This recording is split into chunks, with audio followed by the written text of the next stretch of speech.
Assalamualaikum warahmatullahi wabarakatuh. Bergabung dengan saya Ibu Ana Widyastuti di lanjutan video kedua dari bedah buku Kiat Jitu Anak Gemar Baca Tulis.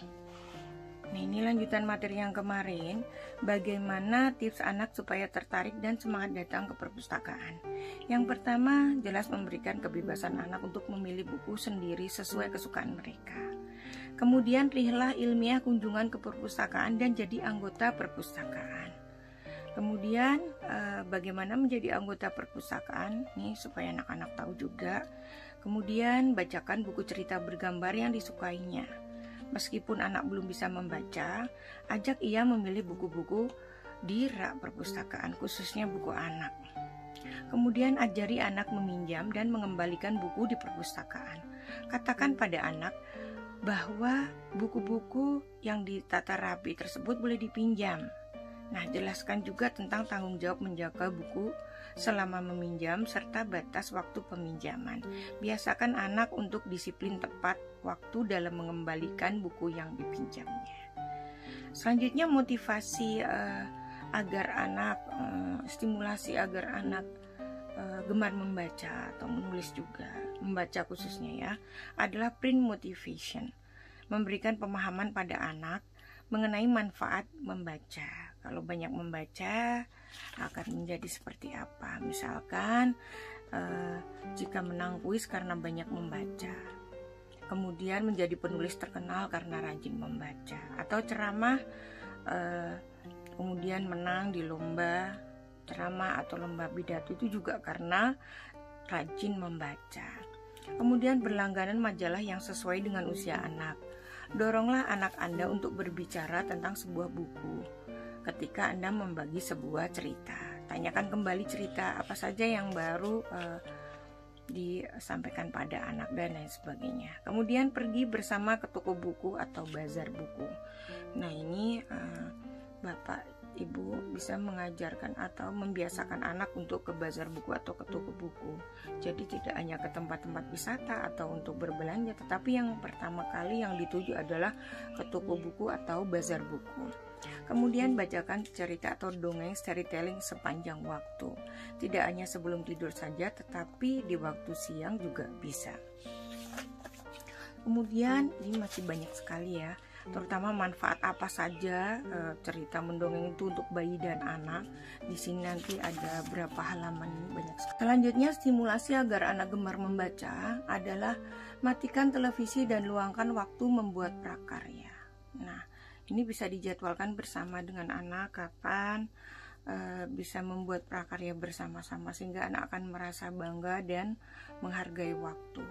Kemudian beri anak untuk uang jajan. Jadi setiap bulan itu jatahkan uang buku di luar saku anak.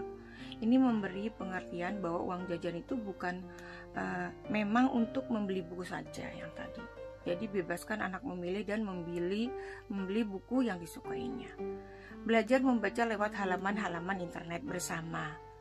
Jadi intinya luangkan waktu bersama anak untuk belajar membaca dari situs-situs khusus anak, situs pembelajaran mengenai membaca.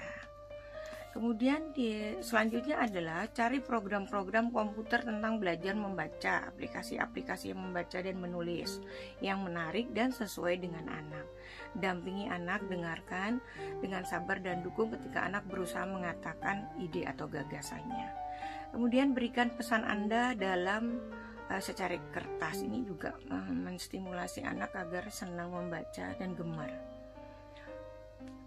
Kemudian jelaskan dan baca bacaan yang bertema, misalnya tema tentang binatang. Jika anak suka, dorong anak untuk membaca buku tersebut dan menceritakan kembali isi suatu cerita. Boleh pilih tema lain yang disukai anak. Berikan bahan tulisan. Untuk mendorong anak membaca, berikan bahan tulisan untuk surat-surat yang diterima. Terus ketika berbelanja dan piknik, nah ini manfaatkan ketika Anda dan anak berbelanja, misalkan dengan melihat atau membuat daftar belanja ketika akan belanja ke supermarket misalnya. Tunjukkan pada anak bagaimana mencoret barang-barang yang telah Anda masukkan ke dalam keranjang. Apabila menyukai makanan tertentu atau membutuhkan beberapa barang, bantulah anak untuk membuat suatu daftar yang mencakup barang-barang tersebut. Ketika Anda berbelanja, biarkan anak melihat kupon Anda. Jadi kalau melihat kupon dan menyamakan produknya, apakah betul itu namanya sesuai atau tidak, atau harganya juga. Libatkan anak setiap kali berbelanja. Kemudian label-label tersebut bisa label-label makanan atau apa itu nanti dikumpulkan. Kemudian bisa dikumpulkan dan nanti dibahas bersama-sama. Jadi membuat koleksi label-label yang berhubungan dengan produk makanan, begitu misalnya. Kemudian bacalah bersama-sama menu, tanda jalan, kupon, dan bentuk-bentuk tulisan lainnya. Misalkan ketika berbelanja ke supermarket. Bertamasya atau piknik adalah saat tepat Anda mengenal keaksaraan. Jadi ketika di perjalanan kan menemukan tanda lalu lintas atau bacaan di papan tulis, tulisan nama kota, dan lain-lainnya. Setelah sampai di tempat tujuan, boleh Anda tanyakan tentang tulisan-tulisan yang ditemui tadi saat dalam perjalanan. Kemudian gunakan istilah-istilah tertentu ketika mendiskusikan pengalaman seperti pelayan pesawat terbang, pilot, pintu gerbang, tempat bagasi, dan lain sebagainya. Manfaatkan saat Anda dan anak sedang ke rumah makan misalkan, atau ke restoran. Dorong anak membaca resep, memesan makanan dan minuman yang disukainya. Biarkan anak membawa pulang daftar menu dan resepnya untuk dimainkan anak di dapur mainannya. Jika Anda seorang pendidik atau guru, bisa memanfaatkan daftar menu atau resep makanan untuk digunakan di pusat baca tulis atau di sentra main peran. Buku sebagai penyelamat.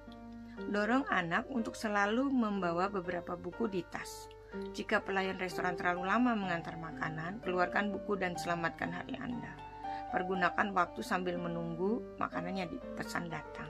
Bacakan untuk motivasi anak Anda untuk membaca buku yang dibawanya. Selain untuk menghindari kejenuhannya kan saat menunggu, jadi memanfaatkan waktu untuk membaca. Kemudian waktu makan.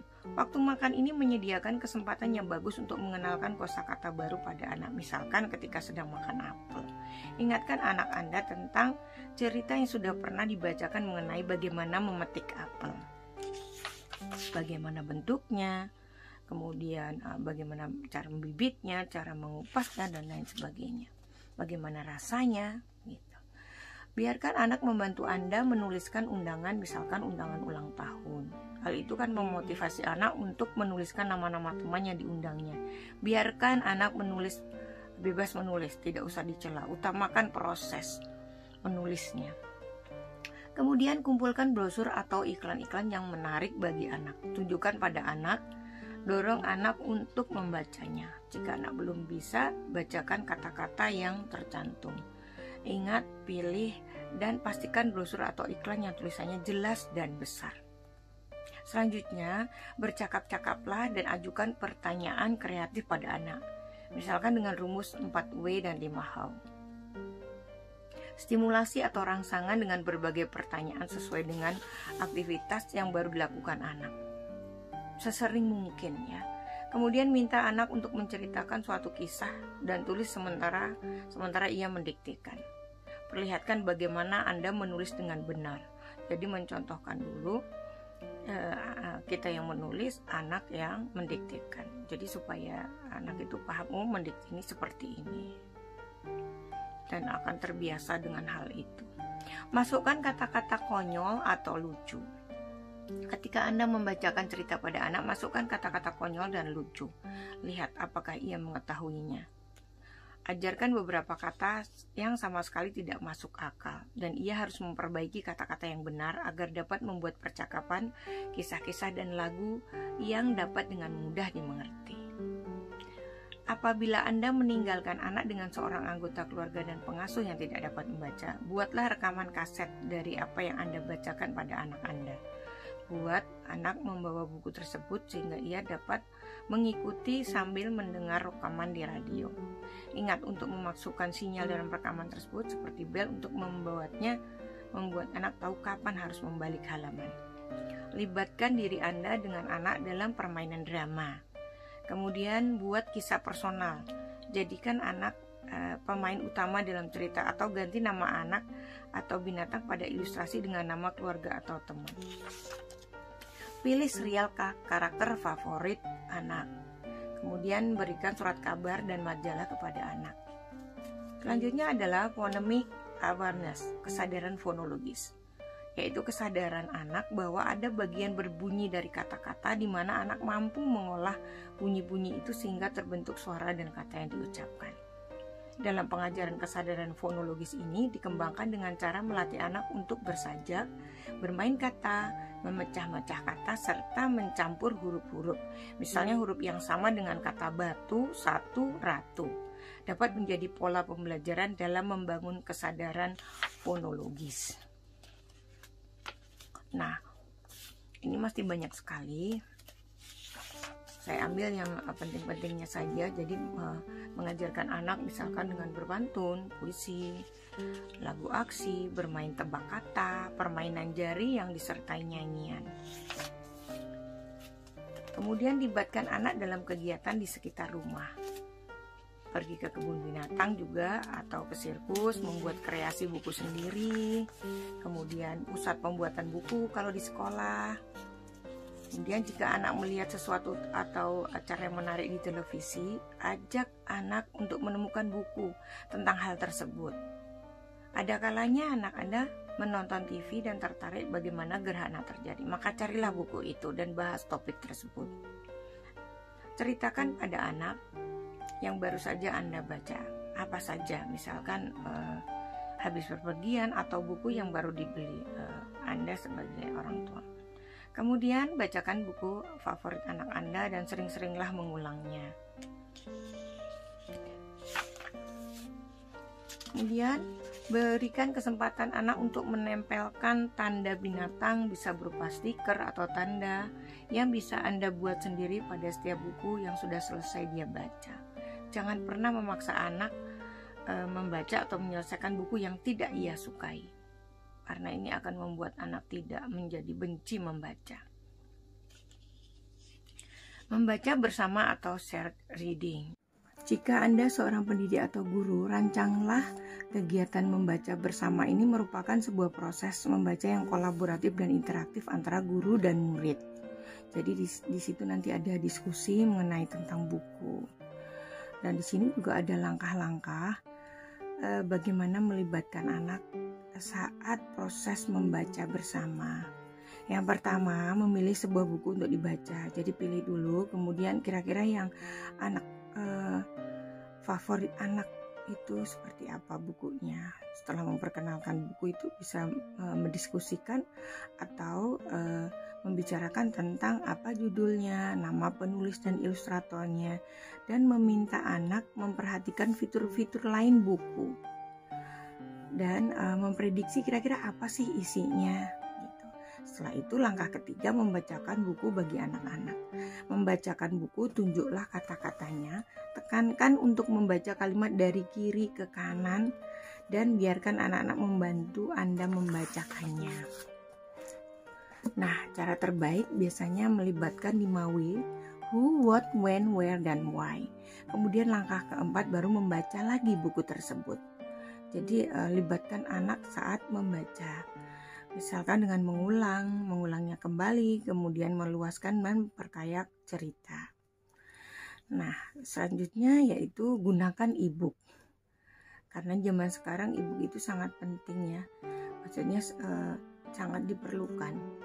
Jadi kita harus tahu bagaimana buku itu bisa diwujudkan dalam buku elektronik, tidak hanya buku yang bisa dicetak. Kemudian ajaklah anak Anda untuk bertemu pengarang buku, ilustrator, komikus, atau penjual buku, bahkan penerbit buku. Nah, hal ini akan memotivasi anak untuk bertanya misalnya tentang kepenulisan, kemudian ilustrasi, bagaimana sih cara pembuatan gambarnya atau komik, pemasarannya, dan lain-lain. Buat anak tertarik dengan hal-hal tentang pembuatan buku itu sendiri. Nah, ini kan akan mendorong anak, memotivasi anak untuk lebih menghargai dan mencintai buku. Lalu buku plus tanda tangan penulisnya. Hal ini akan membuat anak akan lebih menghargai dan akan memotivasi diri anak itu untuk menjadi seorang penulis gitu. Hal-hal yang bisa Anda lakukan antara lain, misalkan sering-seringlah menghadiri parenting tentang pendidikan anak. Kemudian usahakan untuk sering menghadiri talk show. Lalu ajak anak untuk beli langsung buku itu ke penulisnya. Ajak anak untuk terlibat langsung, misalkan menyimpan alamat kontak, email, atau beli langsung ke penerbitnya.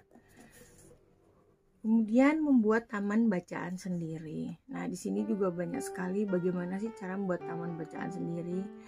Apa sih manfaatnya, di sini juga ada. Dan nanti bagi Anda bisa membeli atau bisa membaca lagi, di e-book juga ada. Buku ini sudah berbentuk e-book. Lalu lebih banyak orang atau masyarakat yang bisa ikut membaca. Ini bermanfaat bagi lingkungan yang tadi ya, taman bacaan itu manfaatnya banyak. Kemudian bisa peduli kepada sesama, menambah teman, menumbuhkan rasa peka terhadap sesama. Ini manfaat dari membuat taman bacaan sendiri. Koleksi bahan bacaan Anda bisa terus bertambah. Jadi itu membuat taman bacaan itu bisa di teras rumah atau memanfaatkan garasi rumah dan lain sebagainya. Jadi memanfaatkan buku-buku yang ada di rumah menjadi sebuah seperti taman bacaan sendiri atau perpustakaan yang bisa dilihat sekitar atau anak-anak. Kemudian sediakan tempat untuk memajang koleksi buku dan majalah Anda tersebut. Siapkan buku tulis dan mencatat data pembaca. Kemudian buat papan nama dan spanduk untuk menandai taman bacaan Anda. Ini kalau menyangkut tentang taman bacaan. Jadi di situ benar-benar diterapkan sebuah perpustakaan mini yang punya peraturan dan benar-benar seperti perpustakaan aslinya. Bukanya jam berapa, kemudian syaratnya menjadi anggota bagaimana, dan lain sebagainya.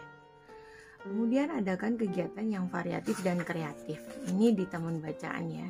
Ini masih tentang taman bacaan.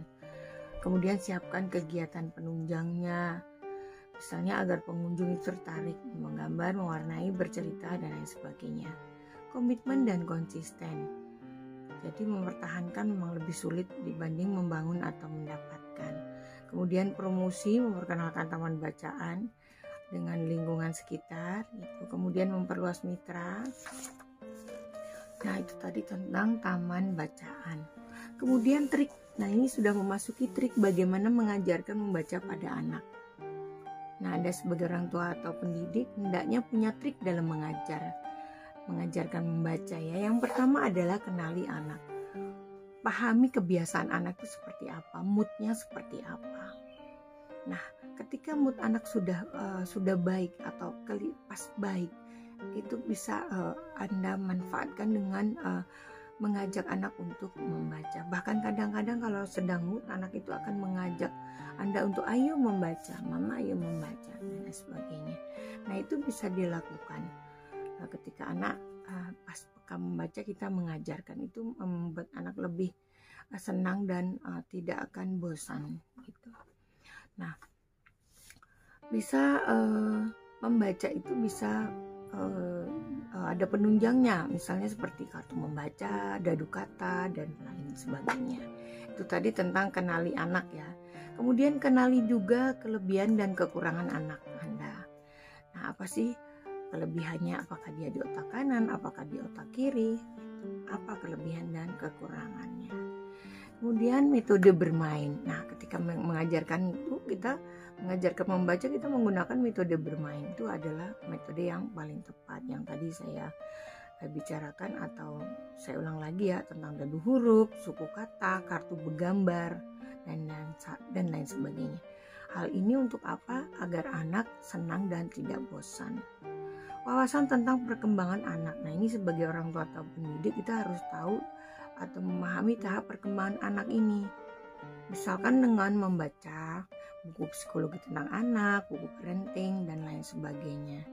Pastikan tahapan perkembangan anak tersebut dilalui anak. Nah, yang kelima adalah harus mengetahui learning style atau gaya belajar anak. Ini pasti ya, tahap-tahap perkembangan anak. Learning style itu gaya belajar. Kita harus tahu anak ini gaya belajarnya apa. Apakah auditori dengan mendengar, apakah visual dengan penglihatan, ataukah kinestetik yang belajar dengan bergerak.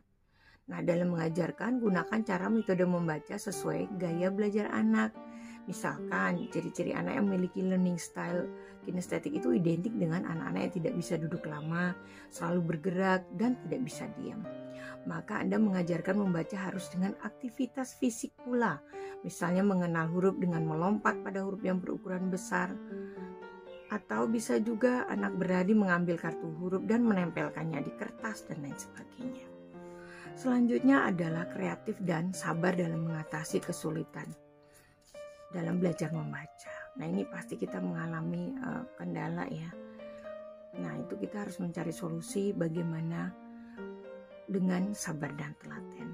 Jadi kita tidak boleh marah apalagi membentak anak. Bersabar itu intinya. Berhentilah jika anak Anda sedang merasa bosan. Nah, ketika anak sudah merasa bosan, berhenti, kemudian beri waktu untuk istirahat. Boleh minum, boleh makan makanan kecil, atau yang pastikan itu tidak terlalu lama gitu.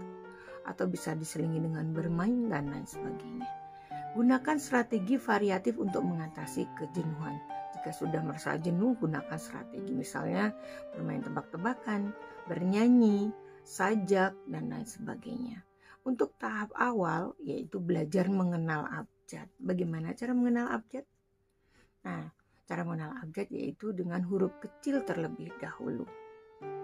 Diimbangi dengan pengenalan huruf kecil, kemampuan membaca ini harus diselingi dengan gambar atau mengasosiasikan huruf itu dengan gambar atau dengan benda sebenarnya. Nah, di video yang lalu saya pernah membicarakan bagaimana sih mengajarkan anak dengan menyenangkan. Nah, ini ada di deskripsi atas. Nah, buatlah saat belajar menjadi menyenangkan. Jangan sampai Anda membuatnya menjadi semacam pelatihan atau pekerjaan rutin. Misalkan begini, jika Anda membuat mie goreng, bicaralah mengenal abjad M dengan buatlah bentuk abjad tersebut dengan menggunakan seutas mie. Dengan mie itu buat M. Nah, itu salah satu cara anak mengenalkan huruf kepada anak. Jangan mengkhawatirkan anak Anda mempelajari abjad dalam rangkaian tertentu. Pelajaran pertama adalah abjad yang paling penting. Gitu ya, yang pertama dilakukan adalah abjad. Misalkan selain dengan mie tadi, membentuk mie, bisa dengan tokoh-tokoh kesayangannya. Misalkan kartun apa, misalkan Doraemon dengan huruf D. Nah, itu perkenalkan anak huruf D itu. Misalkan seperti itu. Belilah satu set abjad magnetik dan tempel di pintu lemari kulkas yang bisa dijangkau dengan anak dan tidak terlalu tinggi ya. Dan biarkan anak bermain dengan benda tersebut dengan kata-kata bersama dan sebutkan setiap abjad mengerjakan sesuatu. Buatlah buku ABC sendiri dengan satu abjad di setiap halaman. Bersama anak tempel sebuah gambar majalah dari sebuah benda yang namanya dimulai dari abjad tersebut. Ambil sebuah abjad dan fokuskan sepanjang hari. Apalagi ini ya, untuk anak-anak yang suka pelupa, itu fokuskan dengan abjad-abjad tertentu yang benar-benar anak itu suka lupa dengan gambar atau dengan bentuk yang sekiranya berhubungan dengan huruf tersebut. Misalkan dengan huruf B. B itu bisa dengan burung, bola, bayi, dan sebagainya. Pastikan anak-anak sudah hafal, baru dilanjutkan dengan huruf berikutnya. Apabila anak belajar cara menuliskan abjad, gambarlah kotak-kotak di atas selai kertas. Biarkan ia menempel makaroni ke dalam kotak-kotak tersebut. Merasakan bentuk berbagai abjad akan membantunya mempelajari bagaimana mengenali dan menuliskannya. Ini nanti berhubungan dengan tulisan. Selain anak-anak hafal, dia juga akan tahu, oh bentuknya seperti ini. Biarkan anak menggunakan kapur tulis untuk meniru abjad. Kalau tidak ada, bisa dengan arang. Beritahu pada anak apabila ia menulis dengan arang tidak bisa dihapus dan lebih berhati-hati menulisnya. Nah, ini mengenalkan huruf dengan bermainnya dengan bervariatif. Biarkan anak Anda menggunakan kuas dengan warna untuk meniru abjad. Nah, ini bagaimana sih mengenalkan abjad dengan anak? Banyak sekali ya variasinya. Bisa juga dengan tanah liat, bisa memainkan adonan kue, dan lain sebagainya. Jadi membentuk abjad itu dengan media apapun. Buatlah sebuah selimut abjad dengan menuliskan berbagai abjad yang berbeda di atas potongan-potongan kertas yang berbeda. Tempel setiap potongan dengan suatu gambar dan majalah yang memperlihatkan suatu benda yang namanya dimulai dengan huruf tersebut. Nah, ini pengenalan huruf ya. Banyak sekali di sini. Bahkan permainannya apa saja ini ada di sini. Selanjutnya, kalau sudah mengenal abjad, mengenal huruf besar dan huruf kecil, biarkan ia bermain dengan potongan abjad, menjejaki abjad di pasir, dan lain sebagainya. Biarkan anak Anda merekatkan kancing baju, kapas, manik-manik, dan potongan amplas yang membentuk sebuah abjad. Nah, ini permainannya yaitu bisa merekatkan kancing baju tapi berbentuknya bentuk huruf. Nah, ini bisa membuat sendiri ya. Kemudian potongan amplas yang ditempel kan itu kasar, jadi anak-anak bisa merasakan bagaimana sih bentuk hurufnya. Kalau A itu seperti apa, B seperti apa, dengan amplas. Kemudian permainan setelah anak mengenal abjad adalah memasangkan huruf kecil dan huruf besar, bisa dengan puzzle ya. Kemudian mengenal suku kata. Nah, nanti akan saya lanjutkan di video selanjutnya, yaitu di part 3. Dan cukup sekian dari saya. Mungkin sedikit banyak bermanfaat bagi orang tua atau pendidik yang ingin anaknya atau putra-putrinya lancar membaca, yaitu yang pertama tadi pengenalan huruf dan berbagai macam permainannya. Terima kasih, semoga bermanfaat. Sampai jumpa di part ketiga selanjutnya. Wassalamualaikum warahmatullahi wabarakatuh.